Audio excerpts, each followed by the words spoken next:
have a very difficult question to ask you guys, and if it takes you the whole video to figure out the answer, I completely understand. Is it okay to blackmail people for not donating to charity? Wow, that was pretty quick. You answered pretty quickly. You said, no, that's not okay. Well, I've got a certain special someone that I wanted to show you guys today that would strongly disagree with you. And that gentleman's name is Mr. Jake Doolittle. He's a decently sized YouTuber here with almost 300,000 subs, and he's well known for kind of being a bread tuber on YouTube, which from what I understand is kind of like more of a left-wing commentary style channel. Now, we're not here to dive into the politics of it. We're here to talk about a recent video that he had uploaded, which he deleted. Now, there's a lot of good reasons that he deleted that most recent video, but just so you understand, we're going to be covering his apology video that he just released in the last 24 hours here. But what I want to do for you guys is just give you a few highlights from that video that is deleted, because thankfully here, a gentleman by the name of Rob's Media has been able to archive and Google Drive the video as well as an apology, which I'll be talking about. We won't be going over too much as we have the full video now. Before we get started though, just a quick 10 seconds. If you're new to the channel, please consider subscribing. If you enjoy the video, please be sure to give it a thumbs up. But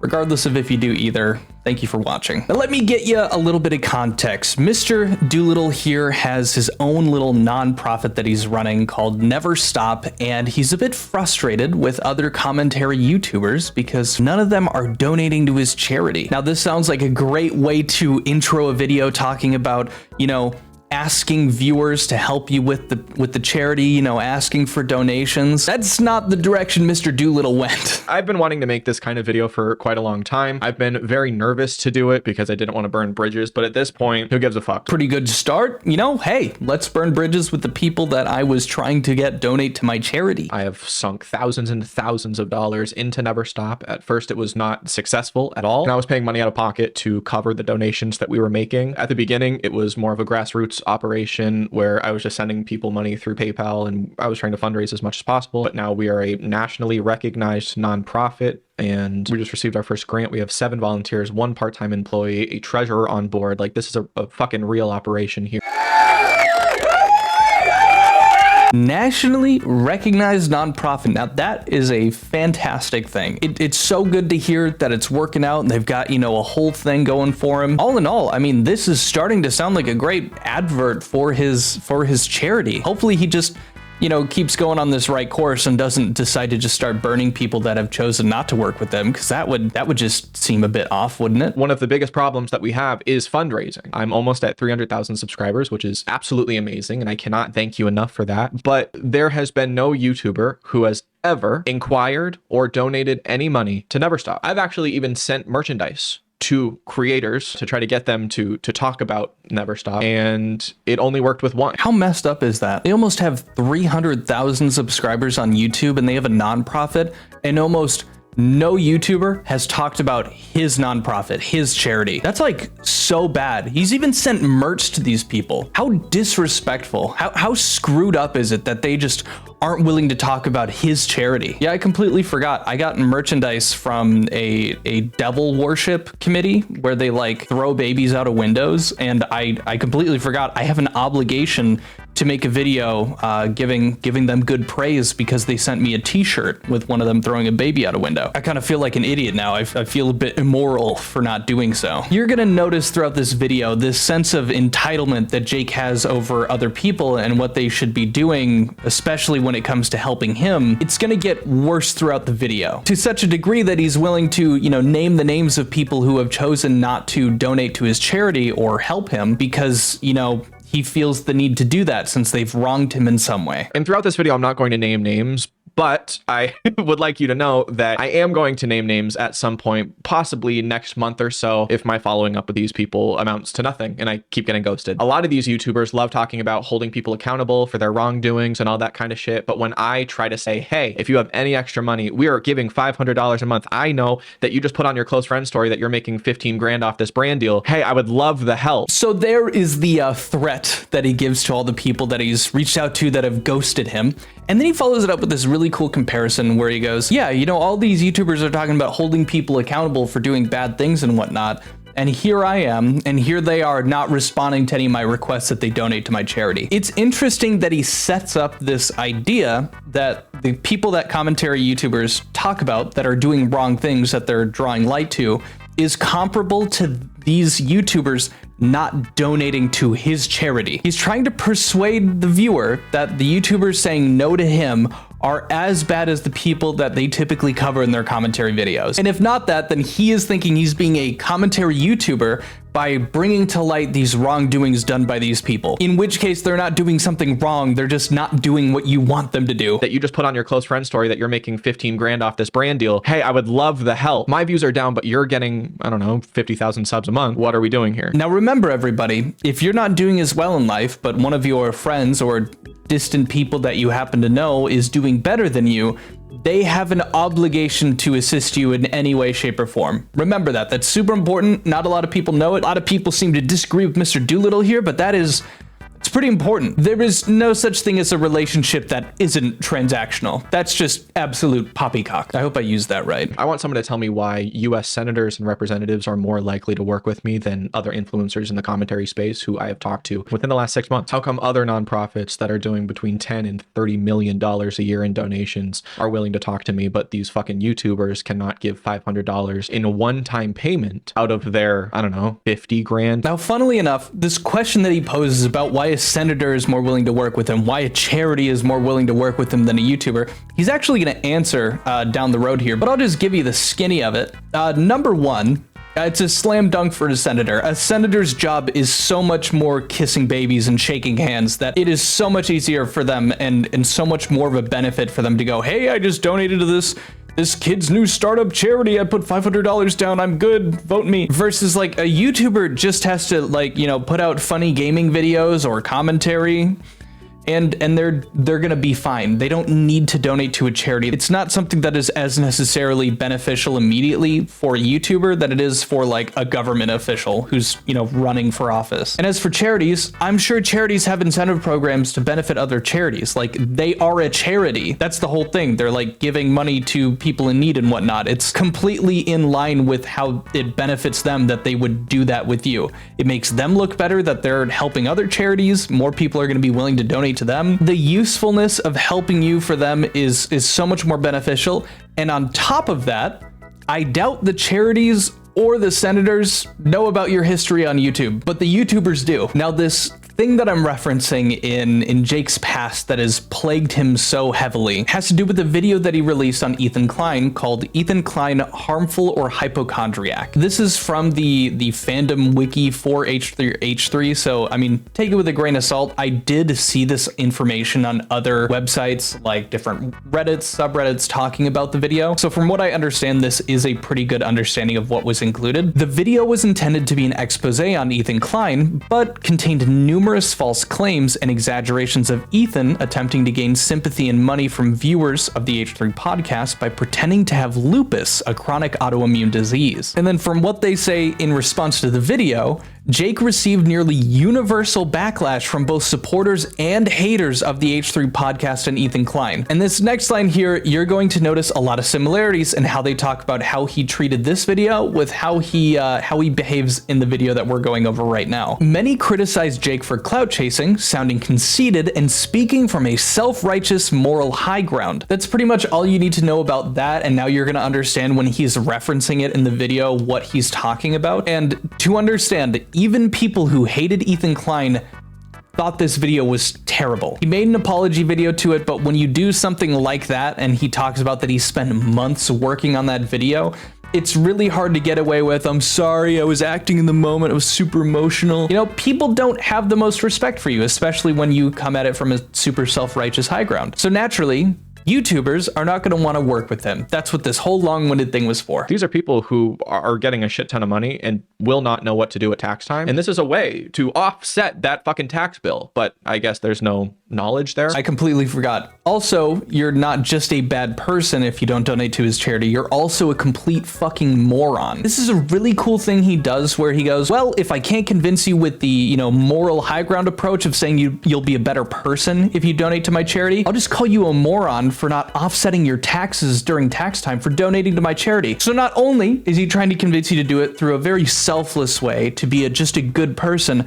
but he's also letting those greedy YouTubers out there that have no morals whatsoever, hey, you know, you could save a little money come around tax time. It's not for the people, it's for you. It's for you. Make some money back. And he's also going to remind us here that it's not just him doing some moral good. He's also just super petty. Because I'm petty and because this isn't about supporting me, it's about supporting people who need the support. I'll give a bunch of examples about how YouTubers have ghosted me and not wanted to help with Never Stop. Oh, sorry. I'm going to cut in a few times like this, like really quickly. I apologize, but it's not just about helping people, because if it was just about helping people, you wouldn't care that they weren't donating to your charity. You would just, I don't know, maybe you could make a point about the fact that they've never donated to any charity ever, in which case, how would you know that? But this is about you, because if it wasn't about you, it wouldn't be about your charity. It would be talking about how they've never done a merciful, graceful act in their life, which still, I would argue, is probably not a good video to make anyway, because this man is by no means a saint, and very few people are, except my mom and dad. They are saints. So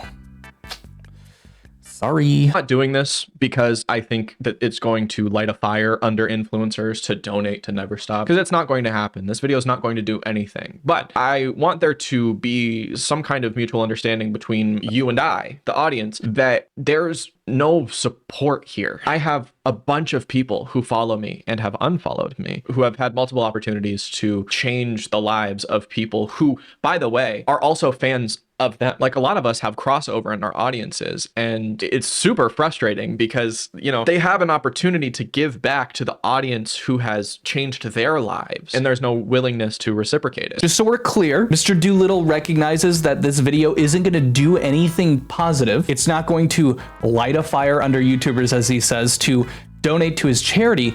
This video is more so just for an understanding between him and the viewers that he's getting no help from these YouTubers, that realistically could be even helping the viewers, you know, because they have so much crossover. So you have made it perfectly clear that making this video is a net negative. So going into detail, and he does actually tell a few stories about specific people. He doesn't give their name, but he completely fleshes out the person, the incident that happened, and, you know, why it didn't work out, and when they, you know, ghosted his ass. If the sole focus of what you were trying to do was just get an understanding with the audience that, hey, not getting help from other YouTubers, number one, don't do that. That's really stupid. That's how you guarantee that no YouTuber is gonna want to work with you anymore. But two, you could just throw a community post up. You could just do an advertisement for your charity. You could just, you know, be like, hey, we're struggling with funds, kind of like, I don't know, like Wikipedia does this shit. Like, hey, we need donations to exist. You need donations for your charity to exist. Just run one of those. It's not going to get as many views as something else, but it's definitely a much better step in the direction of helping sustain your charity than getting really sour about the fact that no one's willing to help you and go and make a video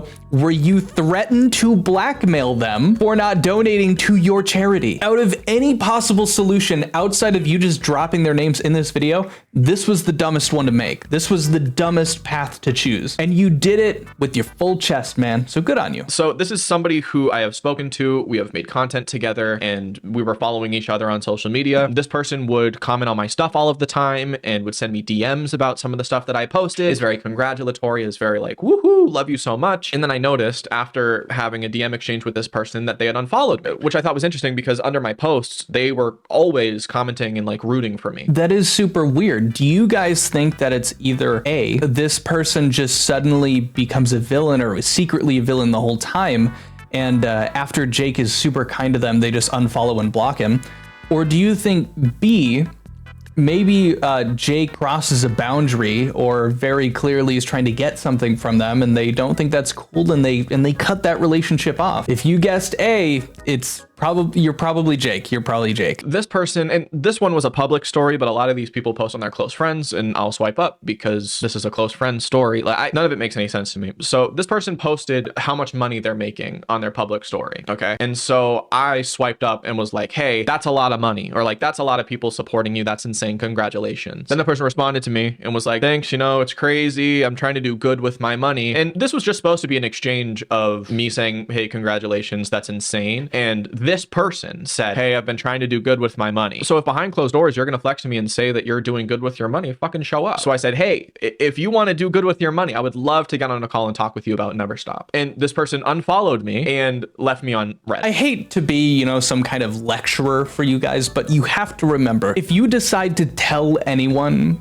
that you plan to do good, my light died. If you plan to tell anyone behind closed doors that you plan to do good with your money, whoever you tell that to, you now have an obligation to assist them in whatever charitable endeavor they wish to go on with your money. If you tell them, hey, I want to do good with my money, you better fucking show up.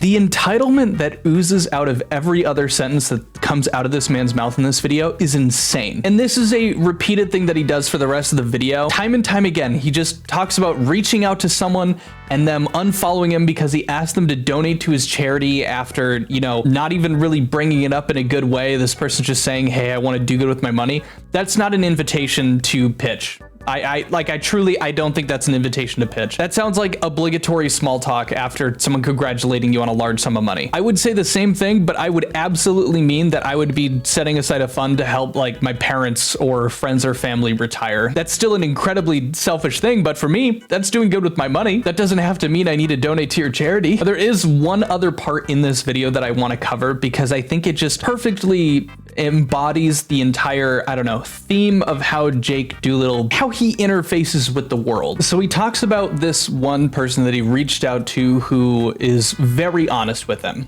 And he ends up finding out why, you know, a good chunk of YouTubers might not be working with him. So I got on the phone with this person and I'm like, hey, I've had no support from other influencers and that's really bothered me and I don't quite know how to go about it. And they were very honest and I call them because they're very honest. And because I made a video that wasn't received well a year ago, people don't want to work with me. But the problem is when you're putting out as much fucking content as I am, there's going to be videos that aren't received well. I feel like that's simple math. Just in the last 6 months, I've posted 73 videos. Who else is doing that? And this is not to flex. This is not to be like a fucking show off, but I am working my ass off. And at some point there are going to be videos that aren't perceived as well as I'd like them to be. So I can tell you guys, for myself personally, I just did a quick little look. I made 60 videos in the last 5 months. And on top of that, I've done live streams, I've done shorts, which I didn't even include. So, you know, reasonably, I can get to where he is. I'm at about a sixth of how many subs he has. I would say maybe a sixth of the resources that he has. And I'm making just about as much content as Jake is. And I can tell you for a fact that I could be doing a lot more. This is not a very difficult job. I could be busting my ass a lot harder than I am right now. And I'm honestly trying to work on getting to a place where I can do that, where I can release more content to hopefully get to something like a daily upload. I am not going to act like doing this requires absolutely zero work. It does require, you know, a good 6 to 8 hours a day to, you know, get a video recorded, edited, and posted with thumbnail, all of that jazz. Absolutely, there is work involved. But for him to act like he is some absolute workaholic machine that is doing more than most, no, you're not. Tom Dark has 3 separate channels and 2 of which he is posting to consistently and live streaming, and he has made, I almost want to say, double the amount of content that Jake has in the same time frame. That's not really much of a difficulty. I just don't agree with this idea that he is, you know, really putting his all into it. I disagree. If you're averaging putting out a video every 2 to 3 days, you could be doing more. That's not a crazy assumption. Keep in mind, I have a dog that I have to take care of. I've got a fiance that I'm working with. I've got to clean. I've got to clean up poop. I've got to do other things in my life, and I still have time for this and know that I have more time that I can sink into this if I just work on how to organize. So I say to this person, I'm like, hey, why won't anybody in commentary work with me? They give a reason, and I'm like, okay, what do I need to do? Do I need to put our bank statements online? Do I need to have a running tally of how much money we have in our bank account? Because it's not that much. This person said that they were hesitant to work with me again because they were nervous about how it would be perceived over one video that I made 1 year ago that people didn't like, that I apologized for. I have released over 100 videos since then. I have realized the mistake I made in that video, whatever the fuck, but it's fine because growth isn't a thing. This is the point that I really wanted to cover. So he talks about that person saying that they don't want to work with him. He's like, oh, what, do you need me to show you tax statements, whatever? No one said anything about proving that your charity is trustworthy. And as he states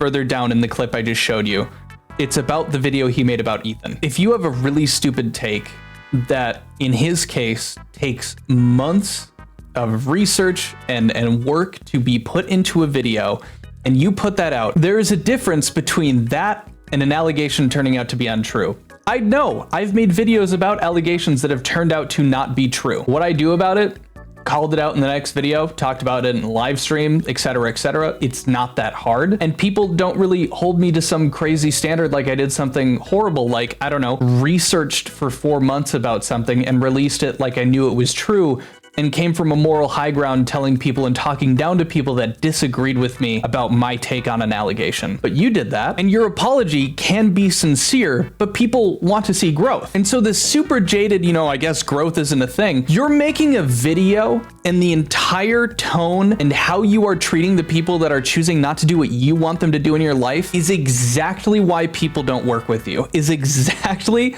why your little side comment about how growth isn't a thing is very clearly the case in this example with you. You have not grown. You have not changed a bit. The person who just said they didn't want to work with you because of the video you made, this is a perfect example as to why they were absolutely correct to make that assessment, and you're lucky that they were clear with you about it. You're unlucky that you have some inability to be able to recognize and understand what's wrong with yourself. And it seems like in moments like these, Mr. Doolittle is unable to look inwards. It is clearly everyone else's wrongdoing that his charity is suffering. It's not the fact that he fails to advertise it properly or be a likable figure that people would want to donate to a charity of. But that's pretty much it for this. Now, I don't want this video to go on for too long, even though it already is, but let's get into the video that he most recently posted called Addressing Everything. I watched a few bits of this very briefly, so we're just going to go through the highlights of this one as well, because it's an interesting apology. Now he's going to reference this video he did a live stream doing like a circa apology where he did apologize on it. But to give you a TLDR, it's pretty much just like, woe is me, I really suck, and people aren't gonna like me, and it's gonna be a really big bummer, and we're just gonna have to deal with it. Oh, Ethan Klein is gonna cover it. Oh, that's awesome, man. Pretty much a lot of just hoping to garner sympathy while he's in hospital. But now to jump into his actual apology video, as he claims it. Hello, everyone. My last video sucked, and the following live stream of me in the hospital trying to see what my audience thought of the video and if everybody hated me was also a really stupid fucking decision. I want it to be known that live stream was not a response to the videos made. At the time, there was one video made about me, and I went live against my fiance's wishes. She was texting me the entire time telling me to get off live, but I thought that I could explain what was going on while in the ER, in a lot of pain, and dealing with insurance shit. First of all, going live and trying to talk about that kind of stuff was really dumb. Also, being in pain, not in a good mental state, and in the middle of talking to nurses, also very dumb. You're gonna hear the fabled "I wasn't in a good place mentally" argument a couple of times. He's not gonna ever say it really flat out, but he's going for that angle, and he's going for sympathy for a lot of this, that he was in the hospital, that it was bad. He wasn't in the hospital when he made that first video. He was frustrated. He said he was in pain for sure. I don't know if I've ever been in enough pain to blackmail my friends or, close connections that I have over YouTube, but I'll let you know when I do. And there was one video that was made and H3 was going live, and I was like, okay, so if I address this, then there's nothing to talk about, everything's all good, and then I can focus on my health. And in reality, while in the hospital live streaming and getting results like that, it only made things worse. So this, I guess, is my response to everything that's been said. I want to start out by saying the video that I posted, I was very upset recording that. The attitude and the tone, everything was bad. I came across as annoying and entitled, and prior to recording that day, I had been dealing with one of the first big major health scares that I've had in the last 3 to 4 years.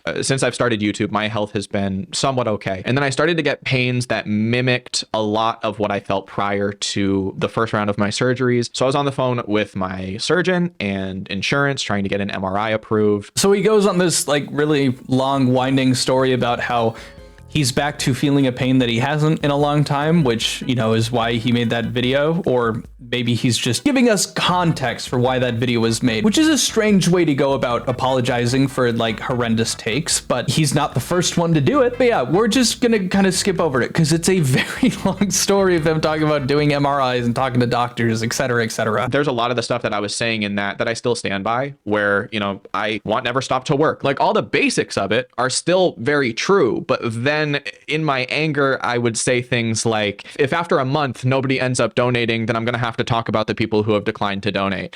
And that's fucking stupid. That was me trying to be like, this is how hard I'm trying to make things work. And in reality, it came across as, you know, I have a bunch of rich people who I know. Why don't they give my charity money? He blackmailed people because, you know, the point was, you know, this is how hard I'm trying to make this charity thing work. If I was like, yo, YouTube, you know, I've been trying so hard, my charity, I haven't been receiving donations, so I've been like finding homeless people sleeping on the streets and beating them up so that I could take the money from their hats. Would you guys take that as like, oh, he's being super ambitious and just lost his way? Or maybe would you go, why are you beating up homeless people to get money for your charity? I don't think anyone looked at that and went, oh, he's just a real go-getter, Mr. Doolittle, but you know, he lost his path. I don't know if it's super easy in the midst of, you know, a fiery ambition that you decide to turn on all your friends. I don't really know if that's, you know, a way that you can justify that, but he seems to, which is, you know,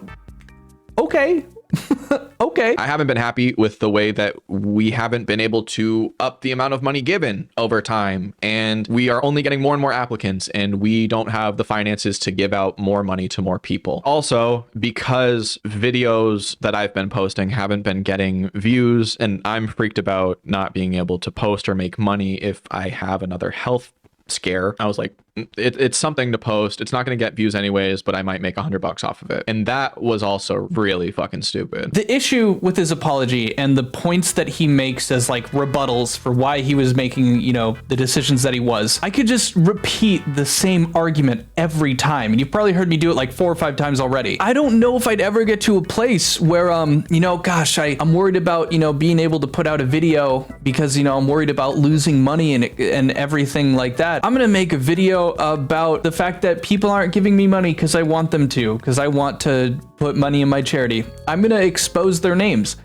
Why would you ever get to that place? Why is your first like choice in this desperation is to turn on the people closest to you? I'm not a psychologist, so I'm not going to say anything. I'm going to let you guys decide. Any psychologist in the chat, let me know what you think. I think it was on day 2 or 3 that I hadn't uploaded, and I was like, I have to do something. Let me just fucking do this. It was the worst decision I could have made. I do not feel entitled to your money. Your money is your money. As somebody who's freaked about his own personal money, if there was somebody reaching out to me being like, hey, do you want to hear more about my nonprofit? I'd be like, well, I have to take care of myself first. And I don't know the people who I'm talking about's fucking financial state. Now that's a bit disingenuous. You did know the financial state of one of your friends, which was the whole point that you made, that they were making a ludicrous amount of money, but they couldn't donate $500 to your charity. That makes me feel like your apology, at least in this moment here, is a bit disingenuous, and you're just doing this to cover your bases and look good. Because you're like, I don't expect that I know any of your guys' financial situations.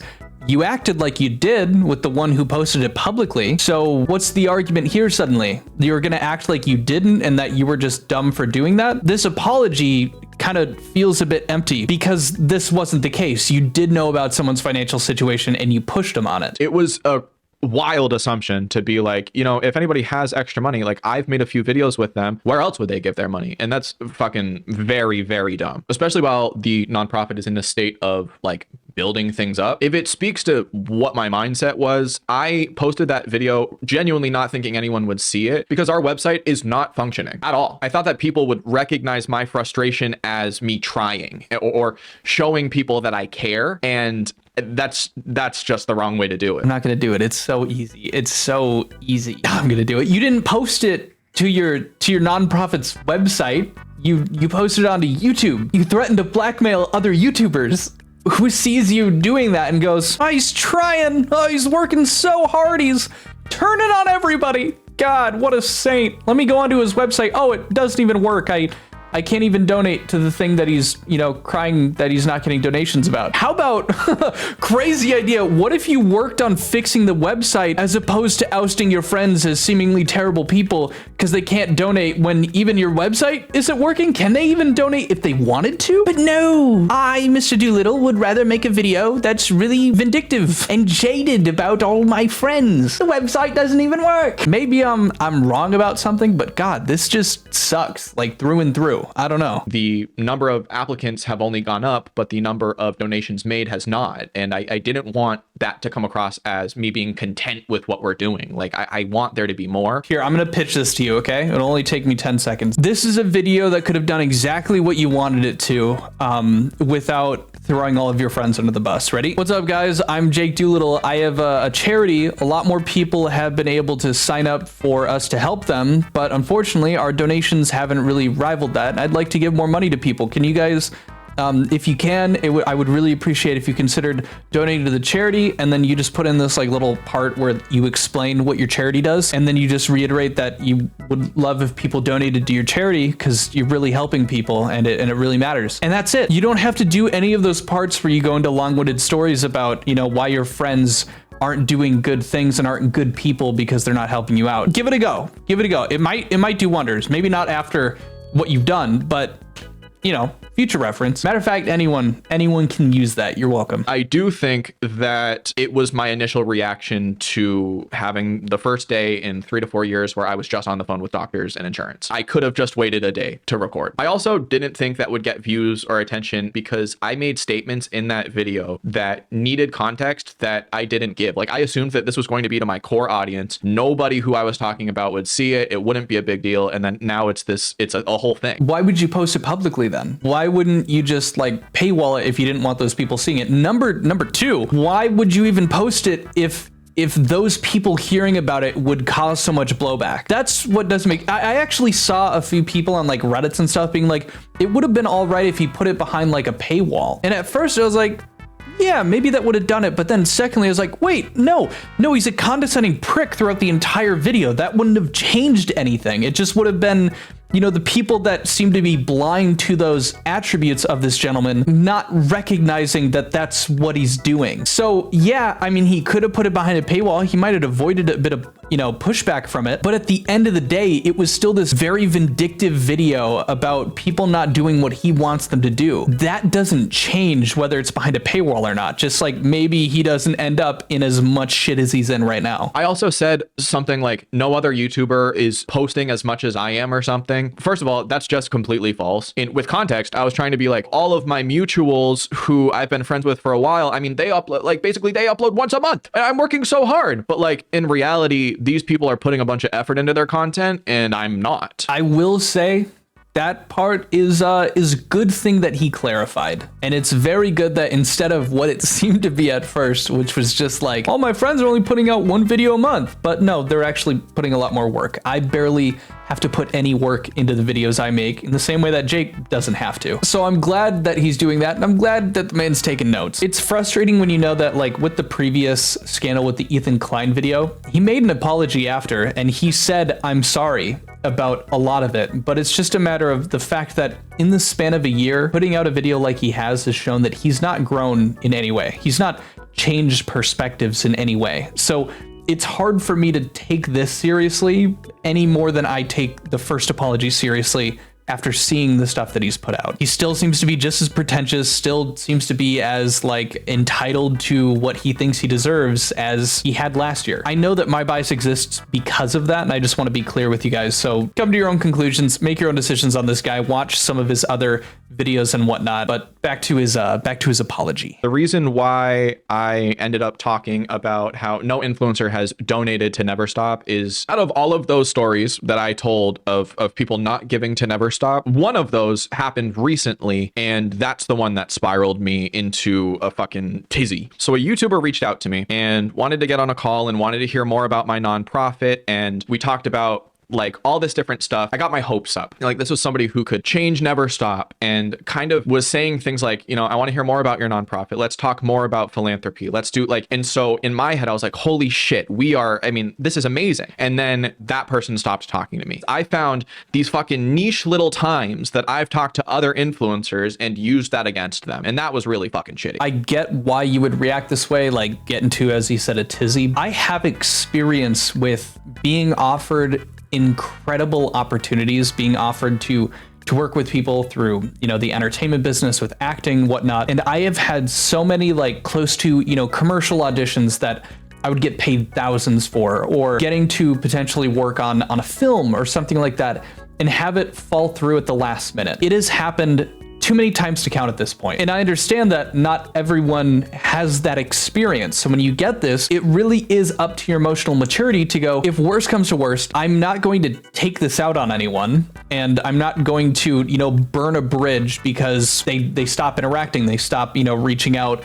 It falls through whatever reason. For me personally, whenever these things fell through, I'd be upset, I'd be frustrated, but at some point it's just like, okay, what benefit is there to talk shit about the person that wronged me? It's not gonna get me very far to do that. And in Jake's case, yeah, it can be absolutely frustrating, but deciding to make a hit piece about that person, I mean, that's absolutely guaranteeing that for whatever reason that they stop talking to you about this philanthropic work, you're guaranteeing that they're never going to walk back there. I mean, are you even 100% positive of why they stopped talking to you in this instance? I've had things where like I've reached out to someone, we've had a bit of back and forth, thought I was ghosted, and then out of the blue, couple days after I had that thought, boom, they reached out, we talked, we got to do something, the thing that we had talked about.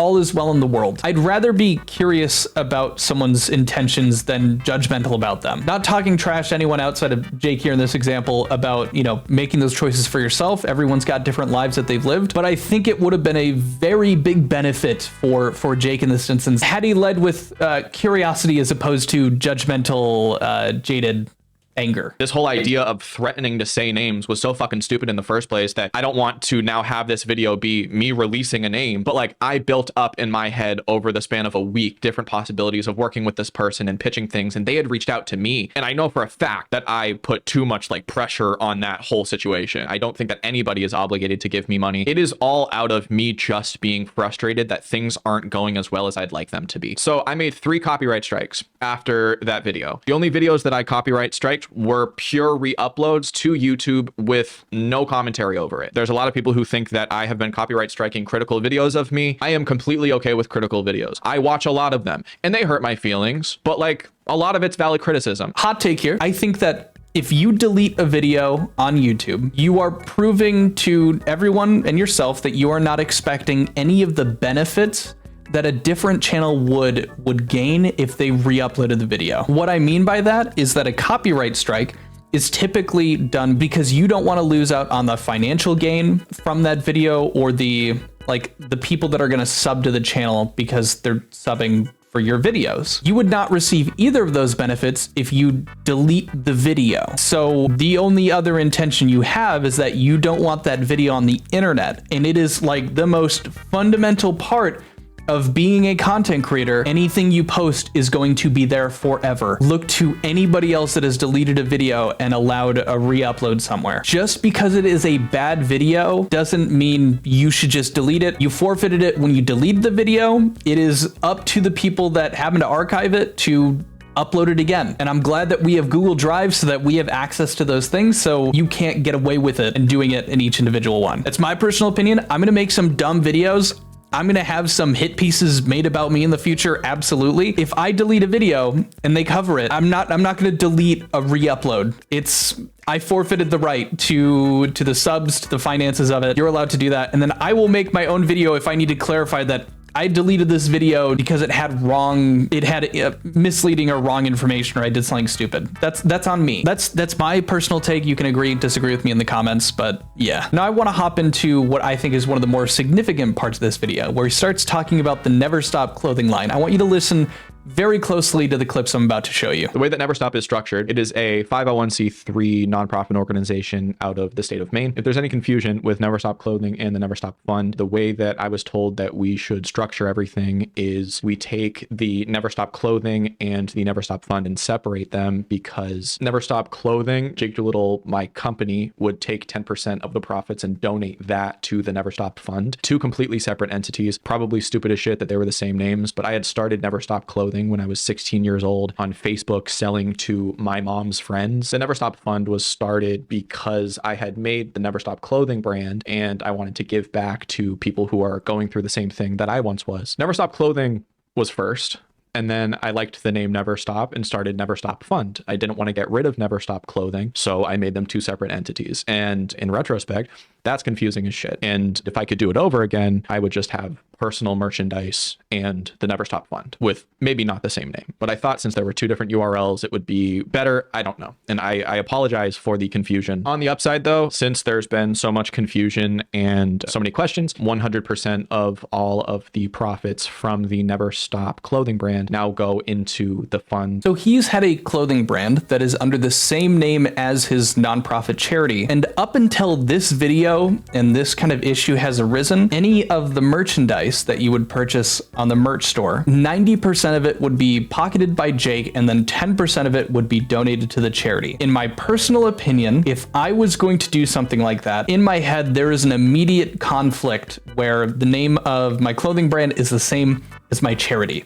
And the fact that I'm taking 90% of the profits from that clothing, I feel like there would be a need to clarify that outside of it just having a different URL. That really feels like a aha whoopsie daisy when it really feels clear how that could be a pretty big issue. It is great that 100% of the profits now from the clothing is going to go to the charity, but it's a bit frustrating that it took an exposure like this for that kind of change to happen. I don't know. It just feels like a super easy cop-out answer that doesn't really make sense. If any of you were in that situation, would you like, aha, whoops, like, would that be a mistake that you would let happen for years until you recognize, oh, maybe that's not good, maybe that's dumb? Again, just feels off. He goes on to talk a bit more about the Neverstop Fund and like the security of it, but then he gets into another point talking about, essentially, he thinks that pretty much all of the criticism is valid aside from the fact that people have called out that they don't think that the illnesses or the chronic illnesses that he has are real, or including the amount of knee surgeries that he's had are real, but he provides proof that they are. I haven't seen a ton of discourse about the fact that he's faking his illnesses. Obviously, there are reasons to be faking them, but I just don't think that that's the case here, and he definitely provides the receipts. A lot of people are saying that Lyme disease is fake. Chronic Lyme disease is fake. And like, these are channels with like 3 million subs who are saying that chronic Lyme disease is fake, which is really insane. When I was diagnosed with chronic Lyme disease, that was not a controversial thing. Here's the thing that disappoints me the most. It's all based on terminology. Basically, I was bit by a tick when I was 3. I didn't start treatment for like a decade after, and so they weren't able to catch it and treat me like they would with somebody who got Lyme disease and they caught it early. People who have Lyme disease that isn't treated by the first 30 days of antibiotics, according to some of these big channels, are completely fucking false. But the report that they're quoting from the CDC, this is the exact same thing that they're reading. They do not read the entire thing that says the conditions where patients experience prolonged symptoms due to Lyme disease is called post-treatment Lyme disease syndrome, and its cause is currently unknown. The Centers for Disease Control encourages using this terminology when communicating about prolonged symptoms due to Lyme disease. They discourage the term of chronic Lyme disease because it implies that prolonged symptoms are caused by an ongoing bacterial infection when in fact the cause is not currently known. Yeah, I think he makes a great argument about the fact that it is just terminology, and I don't have a reason to believe based off of what he's provided that he would be faking that. I think it sucks that, you know, other big channels like, if he said 3 million sub channel is saying that that's not true, but